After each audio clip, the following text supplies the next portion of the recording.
Hey, what's up guys and welcome back to Anime King 2, and today I'm going to be giving you part 4 of What If Godlike Naruto went to the Marvel Universe.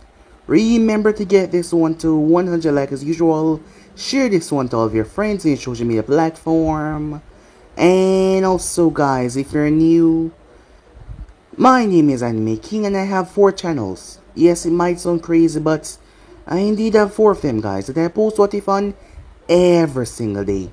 Yes, another thing that might sound crazy, but trust me, it's not. All the links for the other channels will be down in the description for you guys to go ahead and check them out and enjoy. So yeah, go ahead, check them out and enjoy guys. And also don't forget to turn on that bell notification to see exactly when I post. So without further ado, what is to begin this new episode start? The intro guys.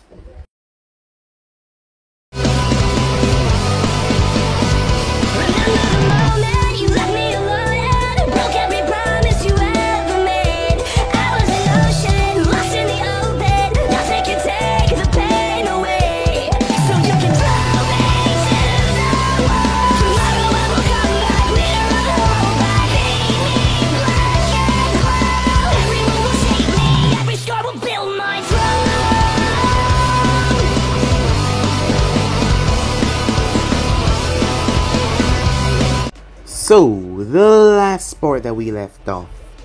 Pepper was angry at Tony to tell her what happened last night as he dived back into his flashback. Both him and Naruto made their way towards the mansion, as Ricardo Falcone was a part of the family, and he didn't want to get involved in any of the fighting between the two brothers, knowing that if Giovanni or the other, if he took either side, it was going to cause more death. So he gathered a bunch of his men as he locked himself away in one of the mansions. As he wasn't going to get involved as night was going to be their meeting night, someone arrived as they knocked on the door. As Ricardo told the man to send him away, however Naruto burst in. Tony was shocked as Naruto simply poked them over their body as they fell asleep. He then proceeded to line them up against a wall before he released their coils, as he questioned them. After which they left them to the police. Both him and Tony made their way towards the warehouse where the meeting was going to take place. Arriving there, Naruto made Tony be the distraction up towards the high tower. As once Tony fired his gun, the whole place went chaotic as the other thought the other was fighting against each other. Tony was almost hit by a bullet as he ended up falling back and hit his head as he passed out. Arriving beside him, Naruto went down there as he decided to decimate all of them. It didn't take long for him to finish with them as he arrived back up, as he took Tony and the car and sailed away. After all, he didn't know to drive. So with that, he proceeded to bring Tony back and place him in his room. And that was what happened. Pepper was rather angry as she saw Naruto for the first time meeting up with him, as they had to go to a little press conference and talk to the police and all that. Meanwhile, that was going on at Kamontage. The Ancient One knew that one of the people that was in front of her would betray her in the future. After all, she could see in the future. However, she had to let things flow because if they did not, things would not happen as they see fit. However, she did tell one of them that she trusts about the Golden Fox and for him to leave the monastery because he was going to leave anyway and gather information about the world, as something was out there that will change the very fabric of this world. At first, she had saw her death, but now because of this Golden Fox, her death was not so certain anymore, as this mean there was a chance of her living through all of this. While that was going on, Naruto, Pepper, and Tony, as they all chat, as Naruto kept on making suggestions between the both of them, causing them to clam up as they thought about the future. As Pepper kind of liked him, but his attitude was something that she could not deal with right now. Naruto told Tony that he would go and explore the world for some time until he get back. Tony was actually glad about that because he needed time to speak to Pepper as he did. She gave him 6 months. 6 months to better his attitude. Once that was done, well, they can think about doing something in the future, as Tony promised that he would not make her regret it. While that was going on, as Nick Fury was called away from the New York facility, where he came face to face with the president and the leader of the CIA and several other top agents. As they spoke, when Fury saw the photo of the alien, well, he was shocked as hell, but he reined it in. Fury quickly arrived back towards where Romanoff and others were, as he informed them that Naruto was an alien. Natasha was shocked, as she had no idea, but she should have seen it though. But Clint told her not to blame herself, as they were able to track his records. Because of the fake ID that Naruto got, because of the man working in the system, Naruto was able to come up on their dashboard. However, once they were tracking him, he seemed to just disappear off the map and reappear to a different location. Now that was rather confusing. He was able to clear several cities in a matter of seconds. However, Romanov said that they would find him in probably a week, as she was the best tracker after all. As she was really getting too cocky. As Clint really doubt that, but both of them made their way on their mission. So yeah guys, basically as we left off, you guys can switch across the play, check of yourself, and yeah, without wasting more time, what do you say we jump right into new episode guys? Begin now. The date was January 26, 2007. I'm better, she said. I'll find him in a week, she said. Barton said out loud as he sat on his desk, scattering through files. How much time do I have to say I'm sorry, said Natasha, shouting at him, as her face was showing signs of stress, covered up by the light makeup. There was a reason for that though. They started their journey in 2005 and now it was 2007. They've been trying to locate Naruto for the past 2 years now. Almost. At first, he would show up, so they went to check it out personally. But they quickly realized how futile it is. He can be in Reno 1 minute, and the next second he would be in Seoul. After 3 months of cat and mouse, they finally gave up. His cloning and teleportation ability must have a high limit, if not limitless. His clones also must have the ability to disintegrate as well, because there was no trace of his clones anywhere. It's like they just poofed away in a poof of smoke. Sorry Nat, I just seriously hate this guy right now. For God's sake, he's making us look bad. And it's not like he's really hiding. He knows who we are. He's taunting us, that piece of shit, said Barton as he was rather frustrated. He sent another package, didn't he? Natasha said, already knowing the answer. Yes, he sent another goddamn package, said Barton. What did he say? And what does he want? Some Iranian general is going to Budapest to buy some plutonium. He will send the details if we leave him a cargo container of groceries, which more than half shall be ramen, at the port of New York tomorrow night. The good kind, he says. He's not even trying to hide anymore, Natasha said, a small smirk on her face. She can admit to herself that the situation that they were in was rather hilarious. He's making us do his groceries. He's making S.H.I.E.L.D. do his grocery shopping. We can't even track him with anything. As he shook her head. 6 months after Naruto's disappearance, there was chatter about an information broker. Law enforcement, military, spy agencies all over the world are receiving packages with incomplete information and a price. The one similarity between all of them is that they're signed as Nine Tails, used in a native language.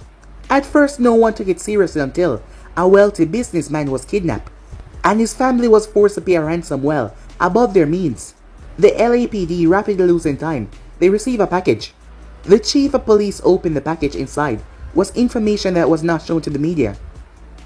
Inside was the first name of the suspect and a price. A king-size bed to be left in front of the H of Hollywood at 6 p.m. As the chief informed the family about it, he had no guarantee to give them, but they took it though because the time was running out. So they bought a premium king-size bed and they brought it towards the location. SWAT was left to see who would take it, but to their surprise it just vanished. The bugs and the trackers were also left behind as well. And at precisely 6 p.m, another package was received, and this one contained the blueprints of the location where the kidnappers were, and video proof, and identification and photos of outside. LAPD checked out the information before they did a rescue operation, and it was a 100% success. News about this information broker spread through the world like wildfire as Fury started to do investigation into this until a package was placed directly on his table. That was rather shocking for someone to step inside the headquarters and place a package on his table was rather concerning. The information inside, it detailed a terrorist cell that used possible alien tech The price for further detail was a decommissioned Quinjet to be left outside in the hangar. Fury had left a fully functional Quinjet, not a decommissioned one. He had left a bunch of trackers and cameras inside as well. In case all of this doesn't work, the functional Quinjet can be tracked down remotely. He was confident he could find out who this was until he saw the Quinjet just fade right in front of the camera. As all of the built-in tracker, they were just gone offline. That is when it clicked in Fury's head. They can't find this person because he might be the person that they couldn't find already. Naruto. He was the one behind this. He probably built that information network and he was selling the information himself. After the payment, he got a whisker drawing, confirming his suspicion. 2 months later, a different kind of package arrived. It still had the mission and the price. It arrived at the office of the field militia of the United Kingdom. However, he said that he would take this one on personally, like a mercenary of sorts. The field marshal checked the information and figured out why the broker offered to do it himself. An English journalist is captured by the Taliban and taken to a fortified hideout. The mission would likely cause high casualty before even retrieving her. That is why he decided to accept the deal, but he still sent SAS units to the area. The following day, the unit said that the woman just appeared right in the center of their camp, unbound, unshackled, but she had a bag over her head. The sack itself had a face drawn over it with whisker marks. Interviewing her, she had no idea who saved her. This incident opened up a new avenue completely for the broker. He was no longer only selling information, but he was also now selling his services. Trying to lure him into a trap was something that was impossible to do because he was the one who chose which group he would take on a mission for. The only upside is he was only helping the good, weak, and vulnerable. But despite that, the governments want him for their own. As some organized crime groups, terrorists, and politicians already consider him to be a thorn in their side. They pull their resources together as they place a bounty on his head, which is currently at 740 million. So in retaliation, he strikes back with a prank. To this day, only Barton, Fury, Coulson, and Romanoff had an inkling of suspicion that he was Naruto. The rest were completely lost. "You going to accept the deal?" Natasha said, after Barton completely calmed down. "As much as I don't want to, Fury already green-lighted. The cargo should be arriving any second now." "Did he place trackers on it?" "Yeah, for all the good that's gonna do." "Did he say if he's gonna do it?" "No. Fury is gonna send us to wherever the information says. Too high risk for some other team." "Anyway, did they find Banner already?" Natasha said, changing the topic to something less stressful. "Not yet, but the military is taking point in this one. It's their screw-up. Thunderbolt is heading the up." "That's just a disaster waiting to happen," said Natasha. "He's furious about the broker not sending him anything. He's suspecting that the broker is working with agents of the US, said Barton. The two chatted for a few moments until Natasha noticed something on Clint's desk. "Looks like you got a package."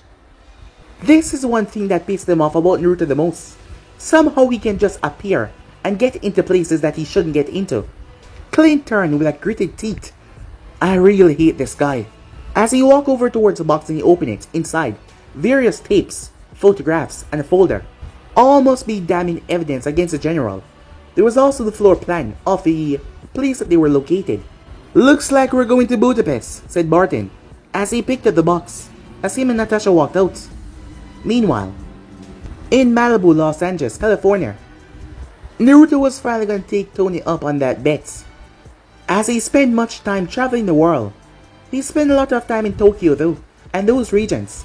It felt homey to him, as he enjoyed the natural Japanese aesthetic, and a lot more different regions that made him feel homey. He has done many things, building up his information network that surround the entire world. He sold his information not for cash, but only for things that he needs, goods and all that. Naruto was a good people at heart, and he really wanted to save everyone, but what Jaiki told him made him realize that, yeah, he was right. You can't save everyone. Even if you can, you should not.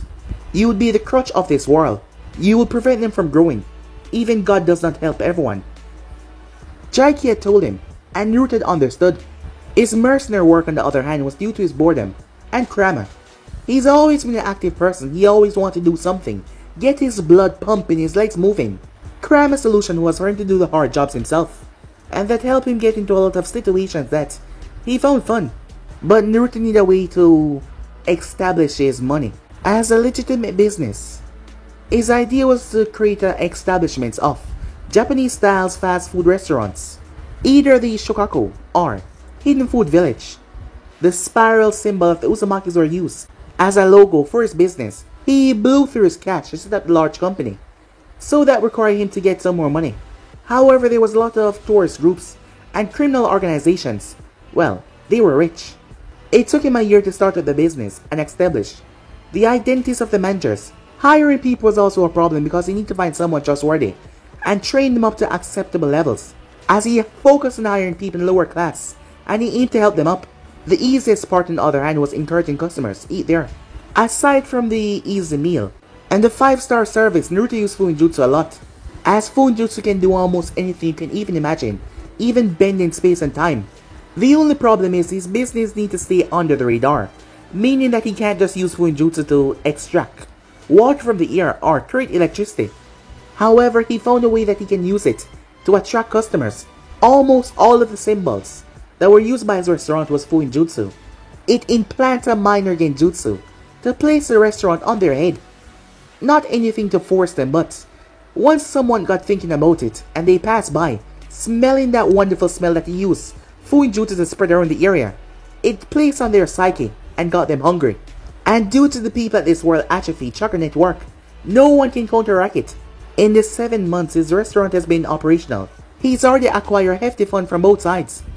Due to his clone, he's already traveled the world and made the system automated. Now it's time to learn more stuff from the best. As Naruto headed straight towards the cliffside house of Tony Stark, as he forgot to call ahead, as he jumped over the fence, as he arrived towards the door and knocked. This threw the recently upgraded AI of Tony Jarvis for a loop, as Tony had added to his house system. It started just as a simple PDA assistant that he named after his butler that died a few years back. Continuous thinking and upgrades had allowed it to become what it is right now. Good morning, sir. May I ask who you are? And how did you get past the gate? Jarvis asked, as he was already informing the residents about their guests. Naruto jumped back as he looked around, seeing no one. He figured it might be from a speaker. I am Naruto Uzumaki, a friend of Tony, and I just jumped over the fence to get here. You can understand why Jarvis found this strange, because the fence that Naruto was referring to was a 10 feet high wall. It's a pleasure to meet you, Mr. Uzumaki. I am Jarvis, a AI built by Mr. Stark. I have already informed the residents of your arrival. As Naruto was surprised, every book that he had read about those AIs, artificial intelligence, and it said that they were still at least 1 or 2 generations away. Well, Tony was ridiculously smart. As Naruto heard a sound, "Hey, get back here!" as the door flung open as someone arrived. As Naruto raised his eyebrow, hello there. I'm Naruto. What's your name? There was a few seconds of awkward silence before it was broken. What are you doing? Tony said. Introducing myself, said Naruto. Before that, said Tony, as Naruto's body had shifted into a fighting stance when he heard the footsteps. I heard shouting and running. What was I supposed to think? Said Naruto. Not attacking just anyone that comes out, said Tony, as Naruto relaxed his posture, as he once again looked at Tony's arms. Hi, I'm Naruto. How are you, little lady? He said. Again, what are you doing? Said Tony. I'm introducing myself. It's polite, said Naruto. Are we saying the same thing? Said Tony. I mean, you see that she's like 9 months old, right? She can barely even talk.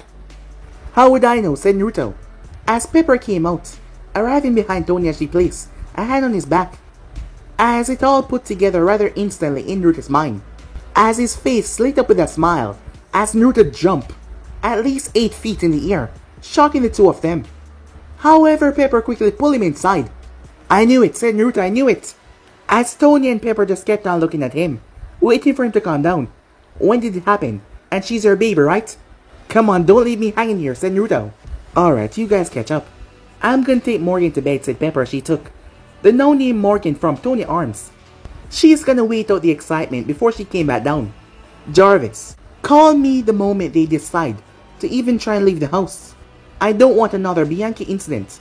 Of course, Mrs. Pot, said Jarvis, as Tony and Naruto went towards the kitchen. Help yourself with anything, said Tony, as he pointed towards the refrigerator. You have ramen, said Naruto. Tony sighed as he pointed towards the right cover. He should have guessed that Naruto would eat ramen. As Naruto prepared himself a cup of ramen, as he waited until it was done before he unsealed metal chopsticks from his pocket before he came and sat down. Once he was now down, Tony began the conversation. What have you been up to all this time, Tony said. Traveling mostly. Been around all the major cities I could get to. Started a business with the money I took. Well, one from you guys, said Naruto. Tony winced at that as he remembered the beatdown he received. Took me a while to set it up. That is why it took me so long to drop by, said Naruto. Good for you. What business did you open? I opened a Japanese-style fast food restaurant chain. As Tony looked at Naruto with a shocked look. Wait, don't tell me. Japanese style? Past 2 years? Stark Industry has been looking to branch out in the past 2 years. They've been discussing for a while. Numerous ideas are thrown around but no one really knows where they should head next. Not until a board member decided to suggest to buy out a new, fast and upcoming food chain. Shukigakure. Everyone was skeptical until the board member brought takeout from the place. They were immediately hooked and they all agreed to buy the company. However, the problem was no one knew who the owner was. The restaurant appeared out of nowhere with its supplies and the staff in place. There is no clear command structure because each branch seemed to operate on its own. But it's clear that one person owned it all because they're all the same. Going through government reports, back channels, and private detectives, they tried to find the name of the owner. But each place was registered to manager, and there was no evidence of it being a hard franchise.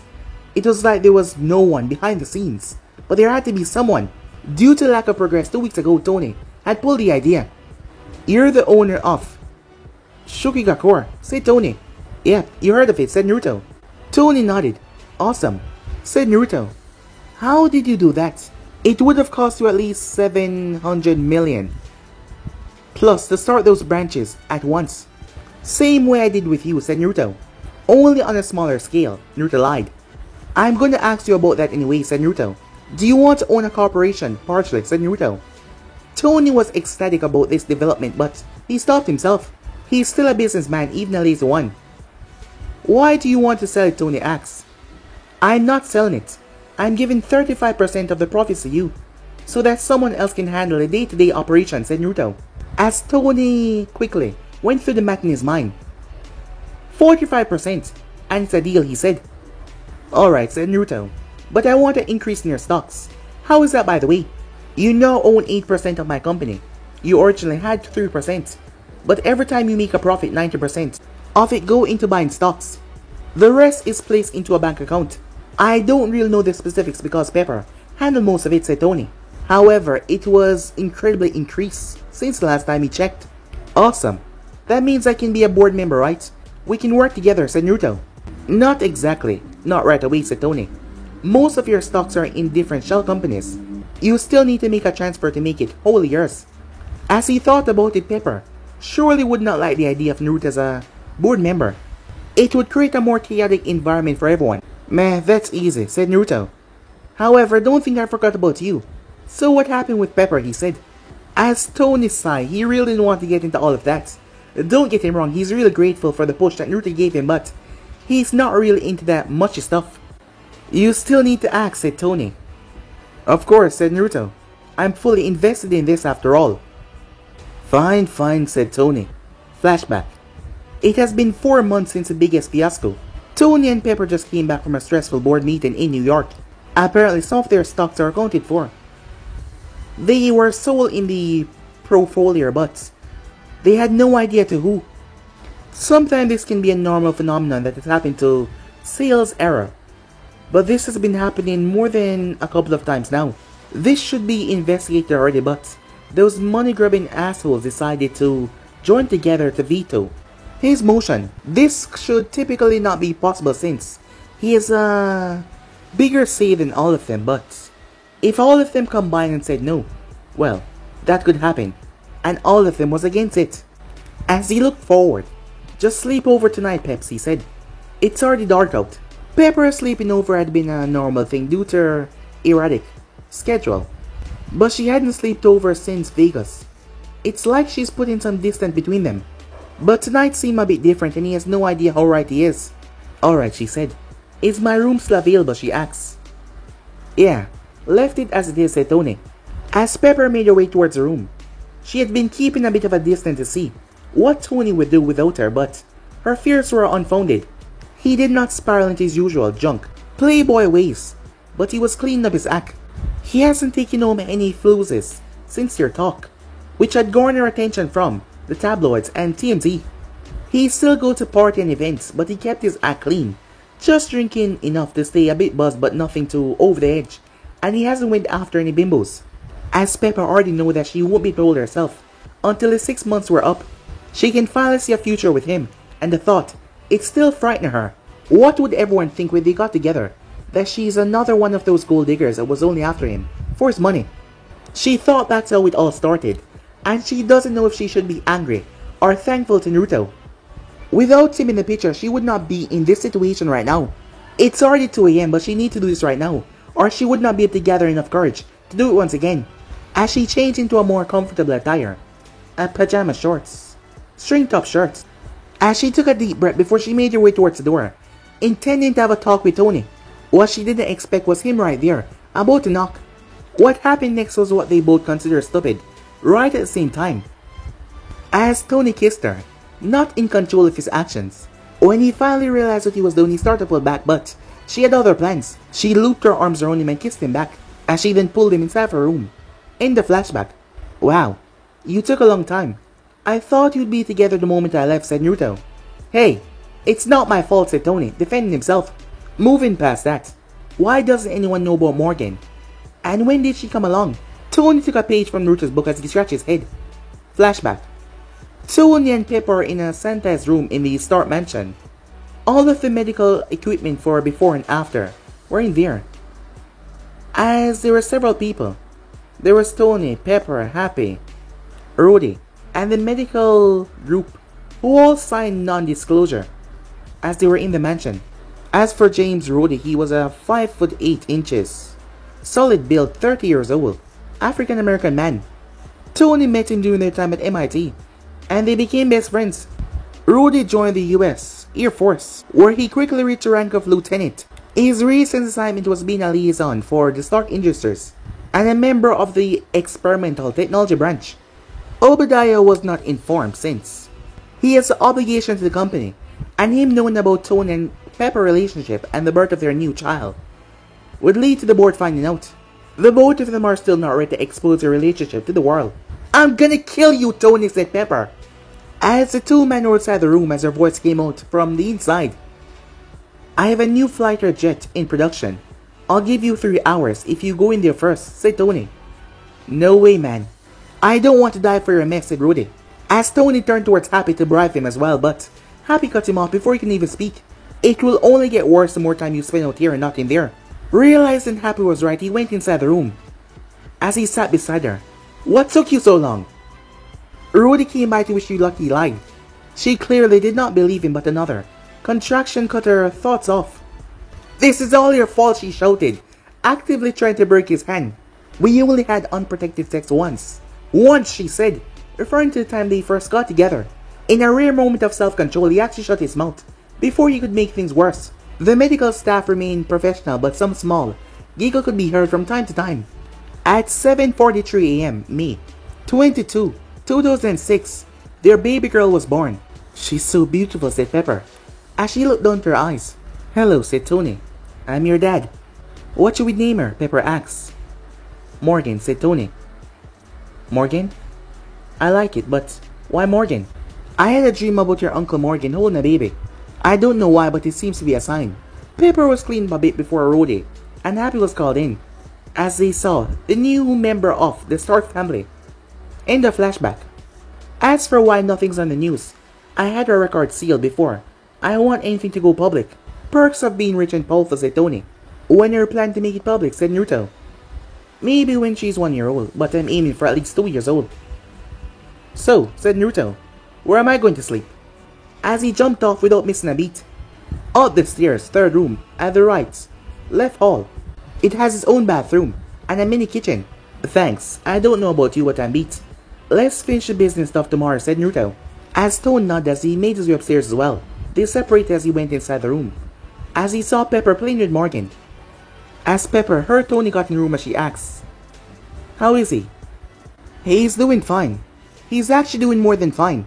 Do you know that he's the owner of Shikagakure that you've been looking for?" Pepper slumped. How can he still be a problem even if he's nowhere close? "He's the one I've been looking for all this time," she said. "Think of it this way. You finally found him," said Tony. "I'm sure now," said Pepper. "I hate him," she said. As Tony simply grinned at that. "Time skip. So that's it," said Naruto as he signed the contract.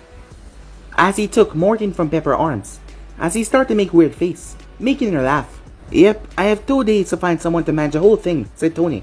As he handed the papers to Pepper, checked it all through. Pepper looked confused. "Is this thing right?" she said. "Which part?" said Naruto. "Most of it," she said. "Like here," she said. "It say that you own 2,513 branches, with another 57 already on the way. I don't really know numbers, but that seems about right," said Naruto. As they saw Naruto playing with Morgan using a unicorn puppet, they had no idea where he got it from, but it just appeared. If they questioned everything they saw him do, they would definitely go insane. "It also says here you have a branch in Pyongyang. How the heck did you manage that?" she said. "Well, there's this guy with glasses that really loved my recipe. He tried to force it out of me, but he eventually gave up. And we placed a branch there. I think his name is King Jong something. I just can't seem to remember." Naruto answered once again. Morgan was now wearing a pink Fairy Princess outfit. Pepper and Tony were rather shocked that Naruto served food to the North Korean leader. As Pepper looked towards her daughter, confused where all of these toys and dresses were coming from. "You still want to be in control of hiring branch members and hiring employees," said Tony, "because there's a lot of work." "Yep," said Naruto. "Control of hiring branch members mean he can still place his clones in charge of those positions, keeping the safe houses." As Naruto stiffened slightly, as the two of them noticed, as he gave Morgan over to Pepper. "I gotta go. I'll see you guys in 2 or 3 days." As he ran out of the dining room, but he stopped. "Oh, have fun with that," he said, as he pointed towards a pile of toys, as there was a whole lot of them where he was sitting a moment ago. As he heard the door shut, "You cleaned it up since you brought him here," said Pepper. Before she could get up the stairs though, she saw Rhodey. "Hi Morgan, nice dress," he said, greeting her first. As he looked up, "Hey Pepper," he said. "You seen Tony?" "He's in the dining room. Help him first before doing anything else," said Pepper, as he walked up the stairs. As Rhodey stepped inside, "What the hell happened here?" he said, seeing the toys. "Naruto decided to sell a piece of his company to me," said Tony. "So Naruto finally decided to show up, huh?" "Yeah. So what do you need?" said Tony. As Rhodey came over to help him. "You got anything that can knock out a horde of elephants from a distance?" "I might have some sonic cannons in production." Time skip. Budapest. Nat, come in!" Borden shouted through his comms. His team of 5 was being peppered by gunfire through all directions. 2 of them are too injured that they couldn't keep fighting anymore. Clint has already exhausted his shaft and his arrowheads. He's currently using an AK-47 from a guy that he killed earlier. They were exhausted, they've been trapped for a while, and long-range communication seemed to be jammed. Their only hope is that home base noticed their lack of communication. The worst part of all, Natasha has been silent since they split up at the mission start. "How the hell did he go all fubar?" said Clint, as he returned fire. Flashback. "Boss really wants it to go smoothly, does he?" said Natasha.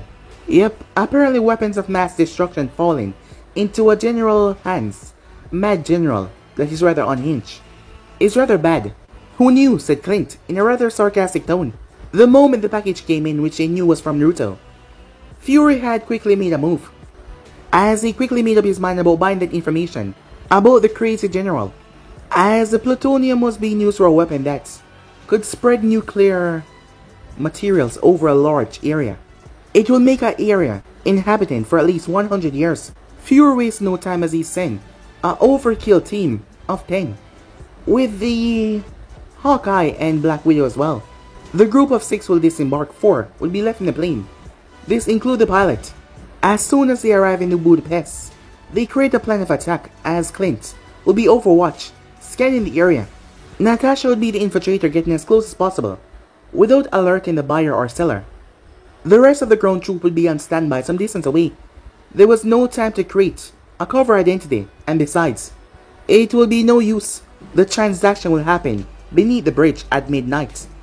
They will probably remove any bystanders to keep witnesses to a minimum. Everyone was in position by 10 p.m. The ground team was 50 meters away inside of a nondescript van. By 11:30, two SUVs came up.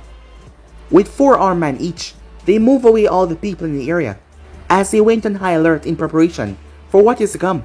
At the stroke of midnight, 6 more cars arrived, 3 from each side of the bridge. 6 guards came down from each side and created a perimeter. All of them are armed with some top model rifles. The guards surely mean business. Clint already identified the general, but he cannot see the cellar. He need him to move forward a bit or need to go down to a lower floor. Deciding that going down was his best bet, he collected his items and he prepared to move. But before he could move, he saw a Chuck heading straight down the road towards the van with the rest of his team. He quickly pulled an arrow with an explosive tip and aimed it towards Chuck. But before he could launch it, bullets were shot towards him as he was forced to take cover. "We're compromised. Bug out. Charlie team. Hostiles on your way." Clint shouted in his comms. He saw the van drove away, but machine guns were on the other side as they launched towards him. As Clint ducked for cover and pulled out a few arrows, as he glanced over to see 4 guys firing down. As he returned fire using his explosive tip arrow, eliminating the enemy, he decided to help the ground team. As he fired multiple arrow types, including EMP, explosive type, but nothing was working. Even diamond tip arrows did not penetrate the tires. "Get to extract point Alpha. I'll find a way to get there myself," said Clint, hoping that they would lose the ground crew along the way. As he looked up as he saw everyone was gone, Natasha must have improvised, or she's been compromised, for her not to radio in. The last one was the worst possible thought. There was a bike that he had placed to the other side for a fast exit. As he used the arrow tip and used it to scale over the building, the grappling hook before he landed on said bike. As he rode fast and hard, as he got to the extract point, as he saw the Chuck pinning their man down. Outside of the extract house, there was also 2 teams trying to get around to flank them inside. As he slapped the rest of his explosive to his bike, making a bold move, he sent it towards the Chuck. The Chuck went up in a massive blaze, killing everyone inside. He shot towards the flanking teams as he rushed towards his team. He was about to kill the last member until he felt no more bows. Jumping for one of the nearest guns, he started to fire back. "Are you guys okay?" "Not looking good, sir. Robert and Declan are out, sir. We've called for the bird, but we can't seem to get through," a member of his team reported in. As he started to think about an evacuation plan until 4 more vans came and several members came out of them. "Shit, we can't leave now," said Clint. He turned towards his teammates. "We need to make a stand here. Hopefully, the bird will come and check out the situation when they don't see us reporting back in." End of flashback, and now he was in this situation. "Damn it. When will these bastards run out of men?" said Clint. One of his men got clipped by the shoulder, causing him to fall. Another tried to help him up, but he got shot right near the kidney. As Clint became the last man standing to win, the gunfire suddenly stopped. As he looked to see a Harley driving down, riding on top of it was a long-haired masked man. His left arm was made completely of metal, with a star on his shoulder. Clint immediately knew who this was. Natasha has been warning him about this man for quite some time. The Winter Soldier, the assassin who would not stop, and it seems that he is their next target. He fired right towards the man's face, but his metal arm stopped it. As the man launched a grenade right towards Clint.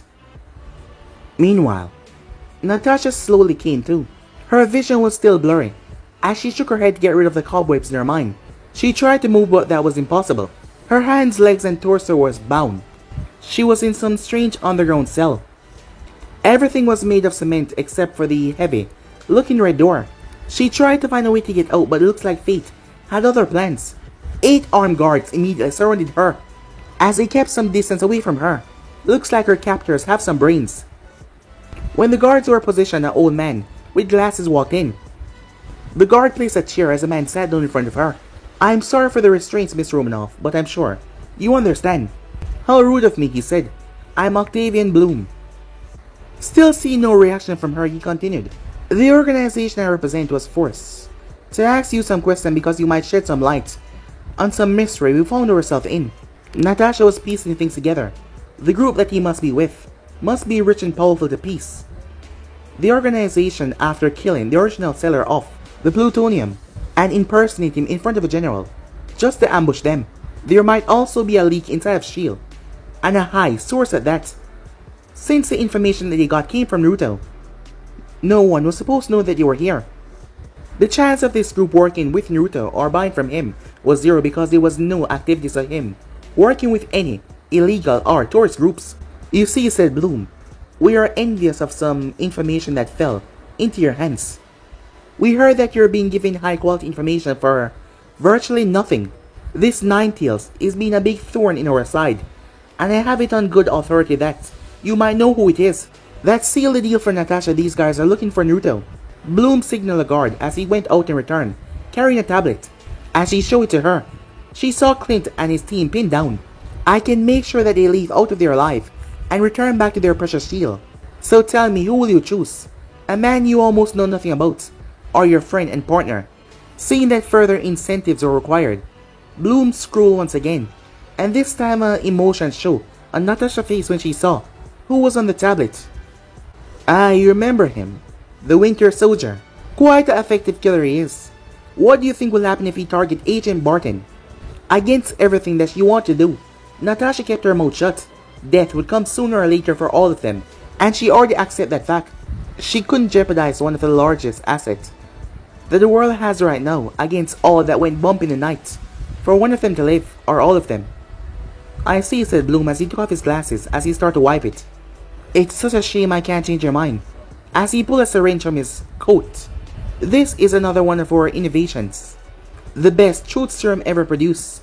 Only 1 cubic centimeter needed for someone to tell their deepest, darkest secrets. You notice, don't you, he said. I have 5 centimeters here to make sure that you talk, since you have resistance against drugs. Too bad you're gonna die in 10 minutes, but what can you do? He took the cap off as he stabbed it in her thigh. As she was about to bite her tongue off, however, before he can press down on the plunger, an explosion was heard. What was that, said Bloom as he stood at the door. You and you, check out what is going on. Stepping out. After a few seconds, there was gunfire, and a lot of them before screaming and silence. Lock the door, he shouted. Prepare yourself. The screaming was horrifying, as the man quickly pressed his back against the wall, as the other guards placed their gun against the door, read themselves as Natasha wondered what was coming. That was when black threads between Natasha and the guards erupted from the earth. The threads ripped into all of the guards there, tearing them apart, as blood and gore was flashed around. Natasha's back was turned to it, so despite the blood, she knew that something horrible just happened. A horrible kill. On the other hand, Bloom saw it, as he puked and peed himself at the same time, due to the fear and the brutality of the kill.